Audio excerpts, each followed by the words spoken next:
राष्ट्रीय अध्यक्ष जो बुंदेलखंड के हैं मेहुल पांडे जी जुड़े हुए हैं, उन्होंने एक यात्रा भी चलाई थी कई जिले और अन्य जनपदों को लेके, जहाँ पे बुंदेलखंड राज्य बनाओ को लेके एक अभियान भी चला था, मुहिम छिड़ी हुई थी, उसको लेके उनकी वापसी हुई है। उस बारे में कहाँ कहाँ पे गए, कैसा लोगों का सहयोग मिला, इस बारे में उनसे बात भी करेंगे। जी बहुत बहुत धन्यवाद।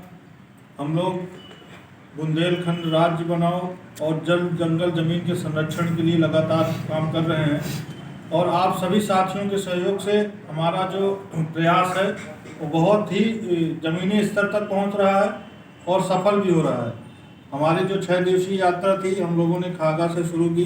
यहाँ पर रानी लक्ष्मीबाई जी की जयंती की पूर्व संध्या पर हम लोगों ने पीपल के वृक्ष बेटियों से लगवाए। उसके बाद हम लोग फतेहपुर पहुँचे। फतेहपुर में हमने वृक्षारोपण किया, रानी लक्ष्मीबाई जी के चित्र पर माल्यार्पण किया और इसके बाद हम लोग माँ यमुना के तट पर पहुँचे। वहाँ पर माँ की पूजा अर्चना की, माँ की आरती की। इसके बाद रानी लक्ष्मीबाई की जयंती पर ही कार्यक्रम बांदा पर आयोजित हुआ, वहाँ पर भी हम सब ने कार्यक्रम किया। हम सब ने केन नदी की आरती की।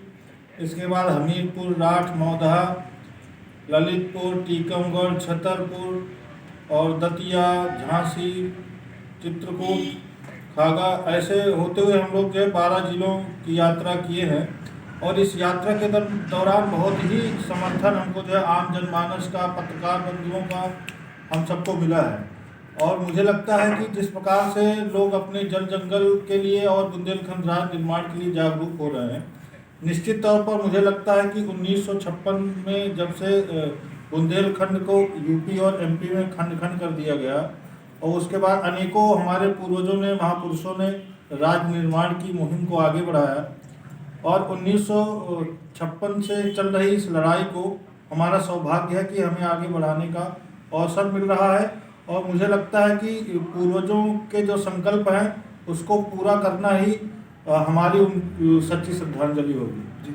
इन दोनों जो आपका 6 दिवसीय दौरा रहा, वहाँ पे आप हर तरह के लोगों से मिले होंगे, उनसे क्या सुझाव मिला इस चीज़ को लेके, बुंदेलखंड राज्य बचाओ को लेकर लगातार आप उनसे खत भी लिखते रहते हैं, वहाँ के लोगों से क्या आश्वासन मिला कि इस लड़ाई में कि कैसी मुहिम चलाएंगे या किस हद तक लड़ाई में आपका पूरा सहयोग देंगे? सभी जिलों में अनेक सामाजिक संगठनों के लोगों के द्वारा जो सहयोग मिला है, उन्होंने तन मन धन से हमारे साथ कंधे से कंधे मिलाकर संघर्ष करने का संकल्प लिया और विश्वास दिलाया कि मैं कहीं भी किसी भी जिले में जाऊं, और मैं जाकर देखा भी हूं, जो वादा सब लोग मुझसे करते रहे हैं, जब मैं पहुंचा तो साकार रूप में भी मुझको मिला। जिस प्रकार से सब लोगों ने इस यात्रा का स्वागत किया, वहां पर हम सबके साथ बैठे, अनेक सामाजिक संगठनों के लोग, साधु संत, मंदिरों में हम लोग गए, सब अपनी भागीदारी को जिम्मेदारी पूर्वक जो है निर्वहन करने के लिए हम सबके साथ खड़े हैं। बिल्कुल। तो अब आगे ये लड़ाई कहाँ तक जारी रहेगी? जो लड़ाई का दुख है कहाँ तक जाएगा? आंदोलन का जो है आपको अब तक हम सभी जैसा सहयोग मिल रहा है इसमें तो आपको और तेजी बढ़ेगी। दुख बिल्कुल इस यात्रा में जो सबका आशीर्वाद सहयोग मुझे मिला है, तो मेरा ऊर्जा मेरे शरीर की दुगना हो गई है। निश्चित तौर पर हम और तेजी से इस मुहिम को आगे बढ़ाएंगे। और अब तक हम लोग प्रधानमंत्री जी को 29 बार अपने खून से खत लिखकर बुंदेलखंड राज्य की मांग कर चुके हैं। जिस प्रकार अंग्रेजों के खिलाफ सुभाष चंद्र बोस लड़े थे, उन्होंने नारा दिया था, तुम मुझे खून दो मैं तुम्हें आज़ादी दूंगा। तो हमारा नारा है कि हम लोग खून से पत्र लिखेंगे जब तक बुंदेलखंड राज्य नहीं बन जाता, और ये मुहिम तब तक चलती रहेगी जब तक खून की आखिरी बूंद हमारे शरीर में।